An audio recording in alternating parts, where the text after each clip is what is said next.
Alright, welcome back everybody to the Super Mario Brothers. Not a super show, because it doesn't, they're all dead now. Lou Albano and the other two.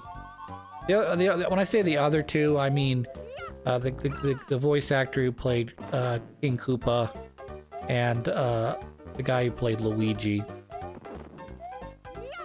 They were... I mean, obviously the lady who played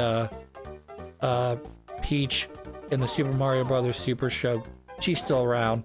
In fact, she got a cameo in the Mario movie, which is just perfect. You gotta when you do something. I'm not gonna make this the whole episode, but when you do something right, and you're gonna remake something, you gotta give your nods. You gotta give your nods to the old fans, and you gotta give them a little something. And by little something, I mean like when you decided that you were going to make, even though this is like literally my favorite reboot of all time, and it never got enough. It didn't get enough traction, and ultimately they got canceled. It's so fucking bullshit. When they did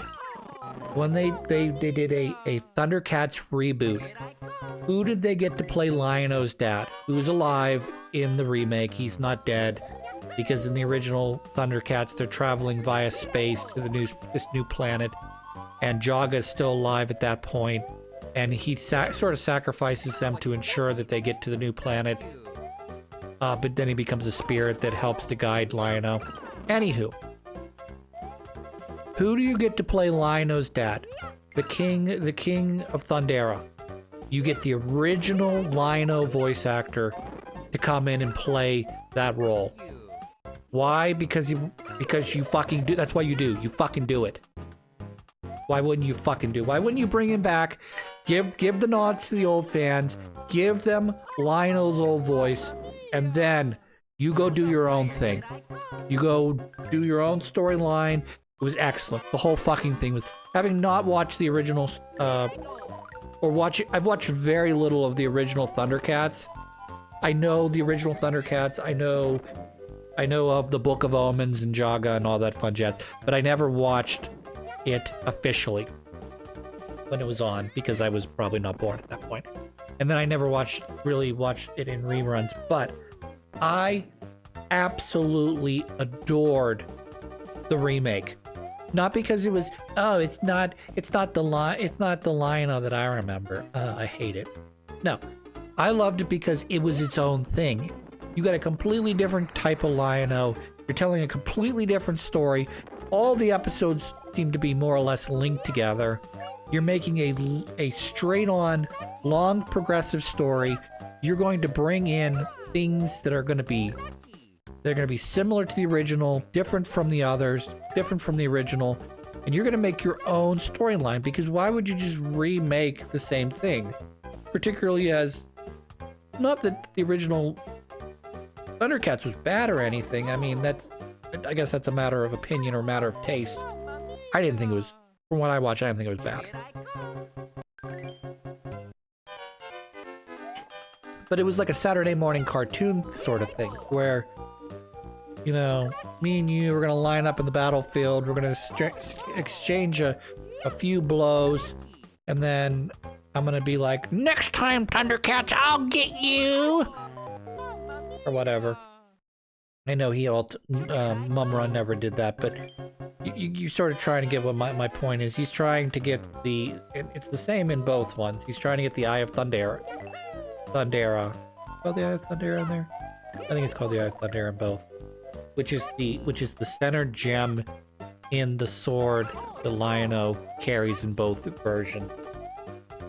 And I'm not really sure if there's anything more to the fact that he just needs the Eye of Thunder because it's powerful, or if there's more to it like they did with the remake. It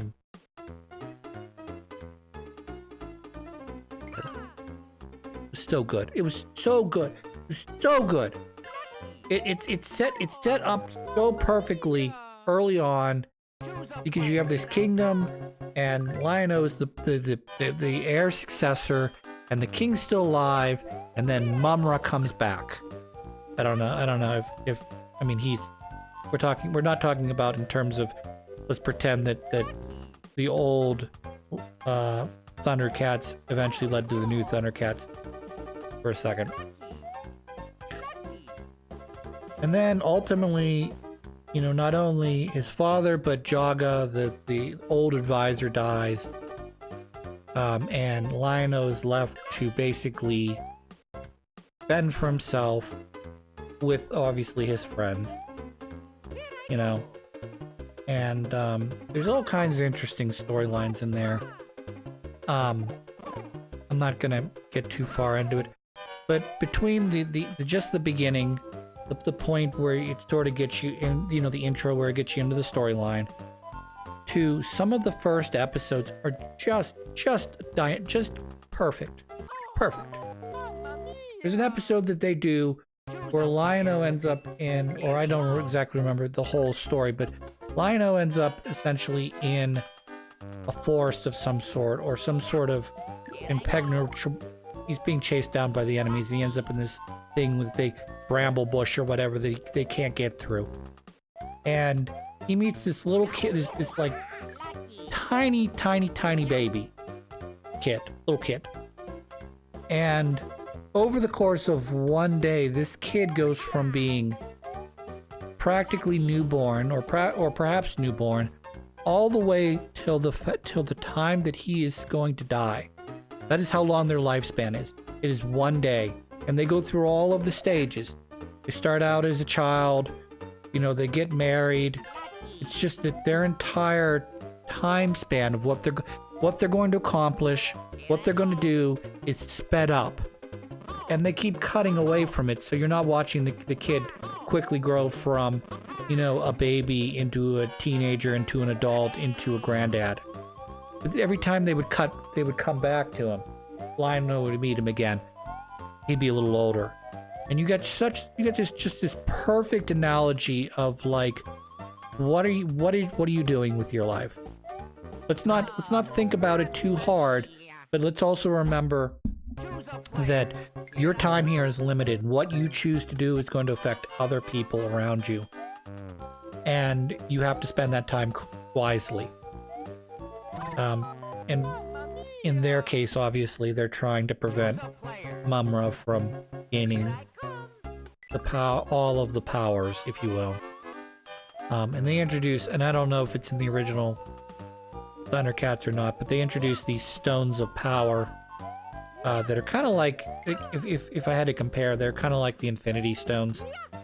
You know, they go in the Infinity Gauntlet, and there's a fucking Infinity Gauntlet that Lion-O wears, and that Mumra has a version of.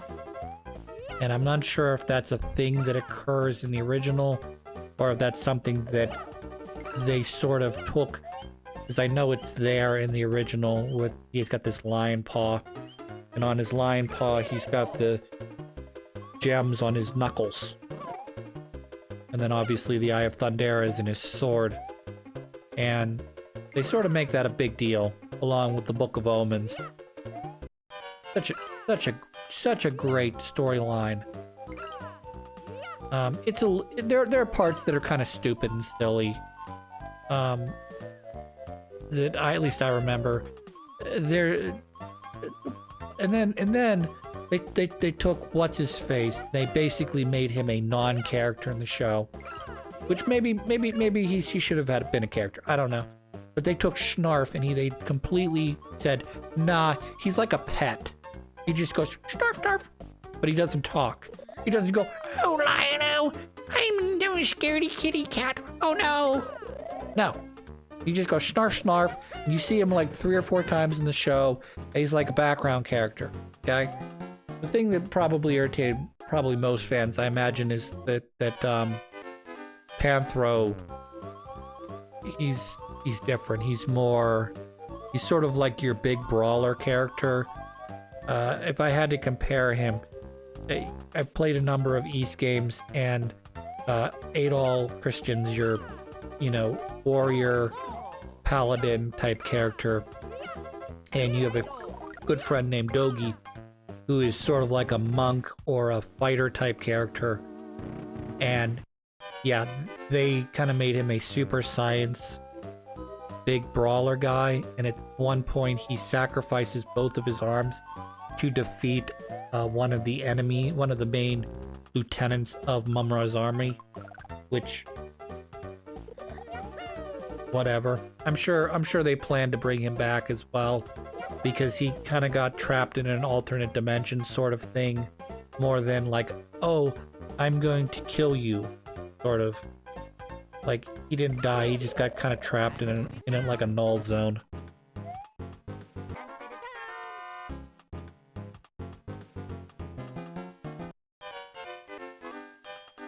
But again, that wasn't what I wanted to talk about.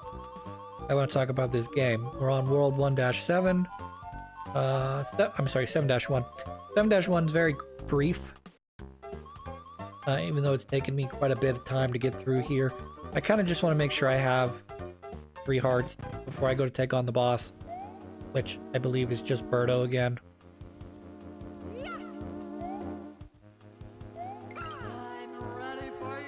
Gotcha. This time, instead of giving you 2 mushrooms, they give you 1. So you can't do the cycle thing. Also, in case you didn't know, you can pull Birdo's bow off the top of her head. I'm not sure you can damage her with it. I doubt it. Also, that's sort of supposed to be a joke that Birdo's not actually a girl, but she's supposed to be a boy, pretending to be a girl. And when you take the bow off her, she does kind of look more like a boy. But because of America and kids and such, Birdo in America is always a she.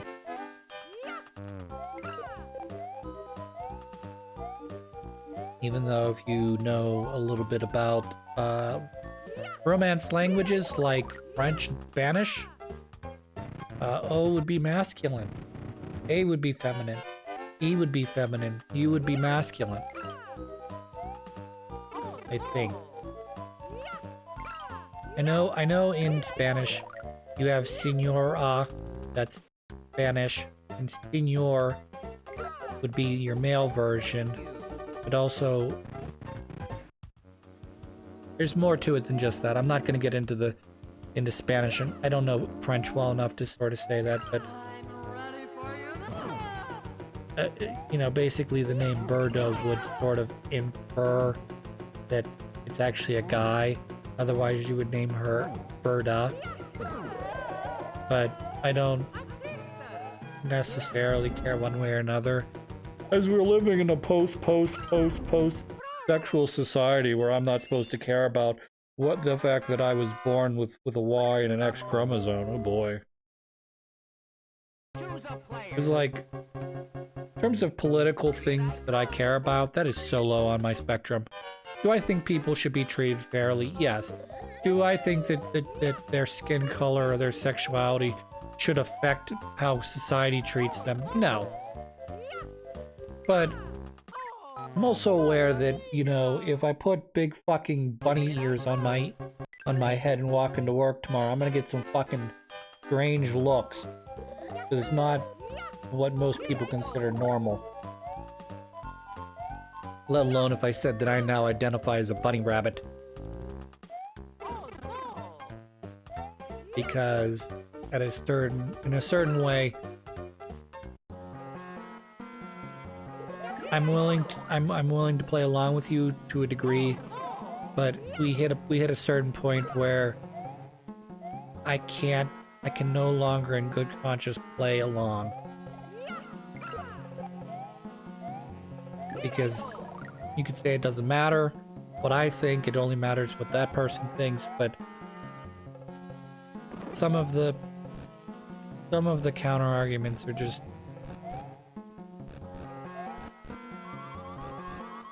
you do, let's put it this way. I very much believe in the you do you thing, but leave me out of it.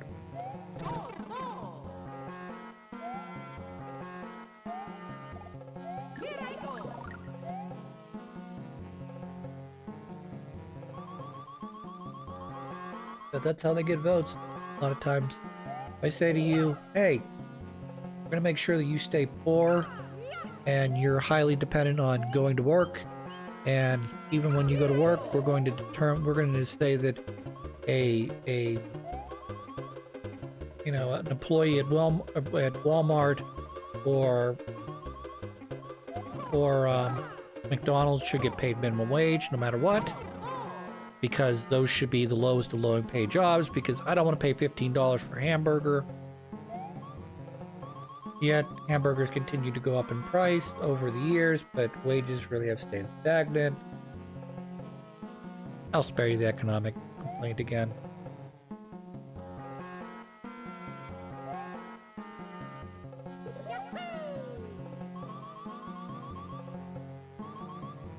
And there, in some cases, I do believe some people are overpaid, but I would rather see a common man who produces all the goods be overpaid than for another hedge funder or day trader or whoever make another $1 million or another $1 billion off stuff just because they happen to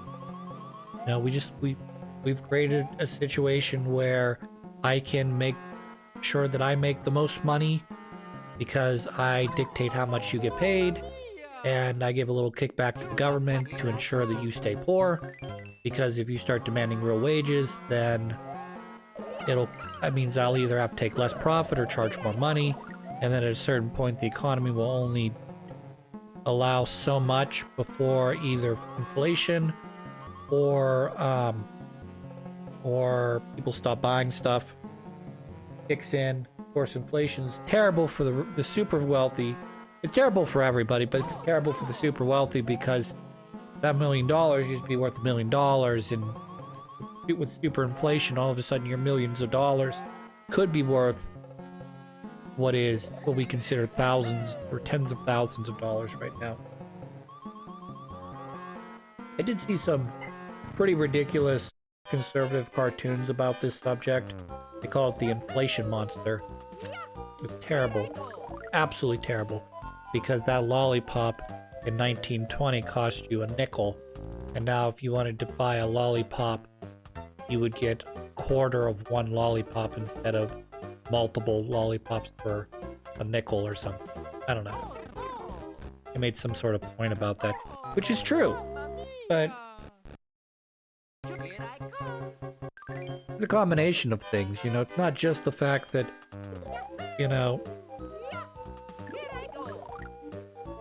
it's a lot of, I think it's a lot of greed, personally.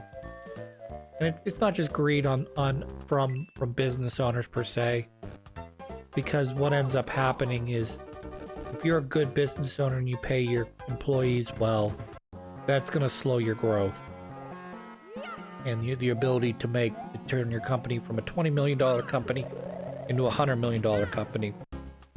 But by doing so, you're enriching not only yourself but in a community, and it makes people want to work for you instead of because they have to. And I get it. Ultimately, if you've been in business long enough, you can... I know, as well as if you've been, like I said, been in business long enough, you can say that no matter how much money you give somebody, they'll always be miserable. You could pay your starting worker $20 an hour, $30 an hour, and they'll still be upset about it because they've got gripes about the ways certain things are done or certain things are run or whatever. Or conversely, they'll get to the point where they realize that they only have to do so much work to qualify for a full day's labor. So you say the quotient, you say a quota is 50 cars a day, let's just say. And you've made your 50th car of the day, well, you can go in the break room or go home. You've made your 50 cars. Now, maybe you have another 2 hours on the clock or something, but you'll still get paid for a full day's labor, despite the fact you're no longer producing for the company after a certain point. Now, I understand it's a dual-edged sword there, because on the one hand, they could continue to produce, materials to help lower costs and help sell, that would in turn help to sell more items. You know what I mean? But they're not specifically compensated for that extra work, you see. I get that. Counterbalance to this argument, unfortunately, has to do with overtime, where you need a certain amount of material made, it needs to get done in a certain amount of time, and if I sandbag a little bit, I can get a couple hours of overtime. But I wouldn't need necessarily to get that, if those hours of overtime, if we could agree on a wage, which again, a dual-edged sword, like I said, because ultimately the amount of money I pay you, you're eventually going to get tired or used to that wage, and you're going to want more. You know? I could pay you the best wages in all of the country, the best wages for your department, for your area of living. I could pay you $10 over whatever the standard rate is for your level of experience. And after 5 years, if I don't give you a constant raises, you're going to be upset with me because A, the cost of inflation is going to decrease the amount of money that is, and B, even if I gave you cost of inflation adjustments, you're gonna get a little jolly, you know what I mean? And then that of course brings in the accountants into this, where we're trying to balance the books, and they realize that if you let go of Uncle Jerry over here, who's been working for the company for 20 years and makes a $30 an hour wage, and you could rehire someone who can do roughly the same amount of work, not as efficiently, mind you, as Jerry can, but he could still do the work pretty efficiently, but you can pay him $5 less an hour, $10 less an hour. I don't know, whatever you pay Jerry. I mean, you kind of think Jerry's overpaid a little bit, I get that. You could hire two minor employees for the cost of one, and you get definitely more production out of those two than you would one. That's why I'm sort of a big fan of being able to negotiate. Well, that's why I'm again, as much as I hear many people talk about the end of capitalism, when capitalism works correctly, things should go in such a way where you get too greedy and then you lose all your money. Or conversely, you get too greedy, a bunch of workers lose their jobs, and then you don't have a body anymore. So all that excess, that's millions of dollars that you cheated people out of, doesn't really do you a lot of good when you can't take it with you. I'm just saying.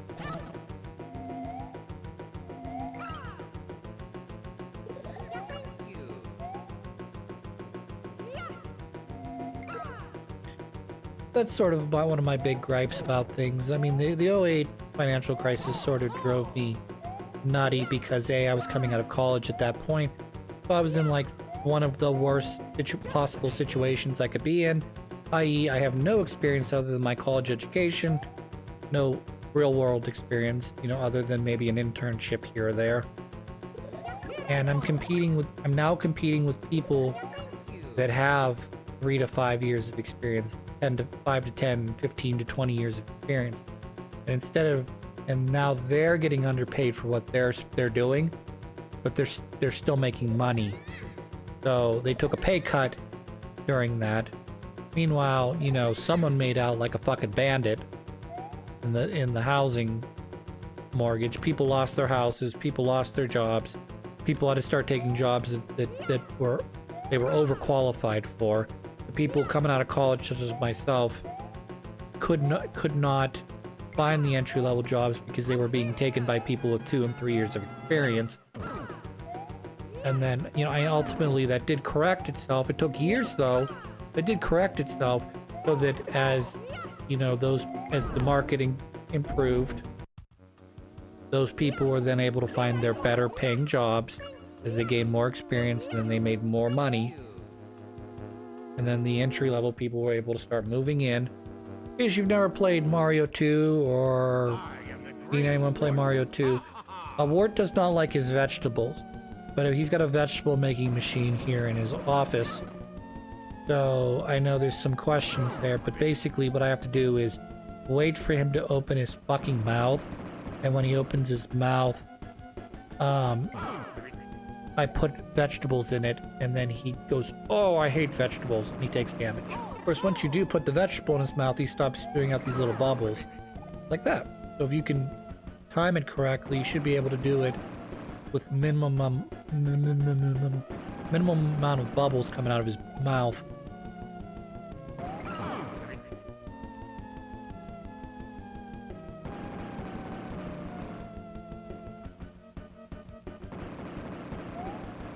We got a couple more hits and he'll be dead. 1 or 2 more after this. I think he takes 5 hits. I think I'm up to 4 right now. I've not been counting because I'm trying to play the game here, not count. Oh no, I eat vegetables. No, I'm dead. No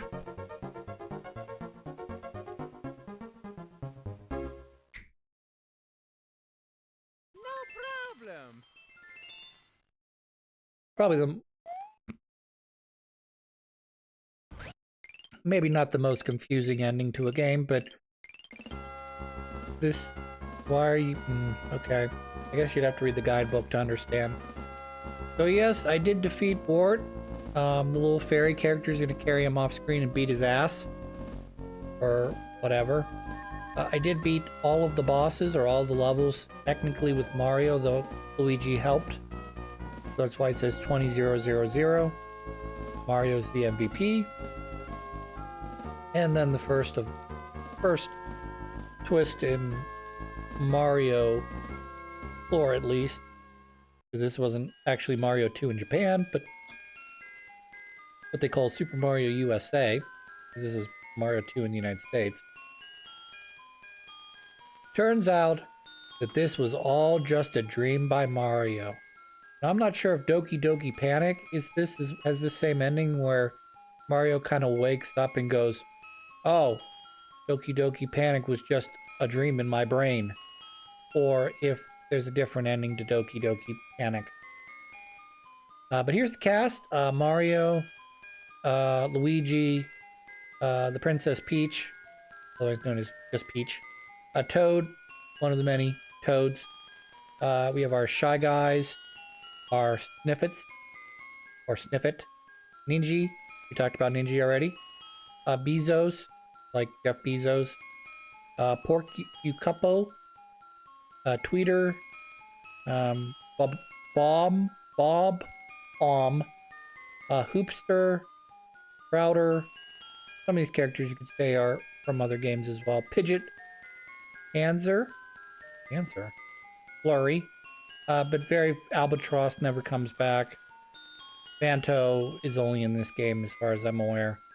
Bark comes back, but he's in a different version. I don't know what a subcon is. Pokey! Yes, Pokey's in multiple games. Ostro is not. Birdo, here's sort of in random games, but not anything mainland canon. Autobomber, Cobrat, Mauser, Fry Guy, the Birdo, the Robo Birdo, Claw Grip, Tri-Clyde. They've never been in another game. There's another game that Wart appears in. I'm not going to talk about it right now because I don't want to give away sort of one of the reasons you realize what the storyline is in that game, because Wart is in it. Anyways, got the episode. When we come back, we'll be playing something else.